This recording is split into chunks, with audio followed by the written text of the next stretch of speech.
দেখো দুপুরে খাওয়া দাওয়া কিন্তু এখানে অ্যারেঞ্জমেন্টস হয়েছে, কিন্তু আমি হচ্ছে এখানে খাইনি, আমি খেয়েছি আমার মামা বাড়িতে, তার কারণ ওখানেও অ্যারেঞ্জমেন্ট হয়েছে। তো যাই হোক, দুপুরে খাওয়ার পর আমি চলে গিয়েছিলাম একটু বাইরে। আর বাইরে যে এত সুন্দর করে সাজিয়েছে কী বলবো তোমাদেরকে। গণপতি বাপ্পাকে প্রণাম করে চলে গেলাম রান্নার সালে।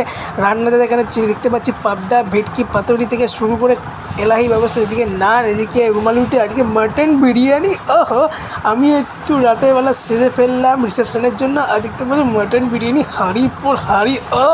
কী বলবো তোমাদেরকে। আর দেখতে পাচ্ছ বুফের সিস্টেমটা যে এত সুন্দর করেছে কী বলবো তোমাদেরকে। আর আমাদের হচ্ছে যেখানে মেন যে অনুষ্ঠান সেখানে এত সুন্দর করে সব সাধারণটা কী বলবো বন্ধুরা। তারপর কি মানে ভাষা নেই তার এই সমস্ত অ্যারেঞ্জমেন্ট করেছে উত্তম ক্যাটারিংস। তোমরা চাইলে এখানে নাম্বার আছে, পাঠিয়ে দিতে পারো। তো এবারে দেখতে পাচ্ছ আমরা কফি থেকে শুরু করে কাবাব থেকে শুরু করে পনির একটা আইটেম, তারপর চিকেন লেগ পিস থেকে শুরু করে কী বলবো তোমাদেরকে। তা বাকি পার্টটা তোমাদের নেক্সট পার্টে সব বলবি।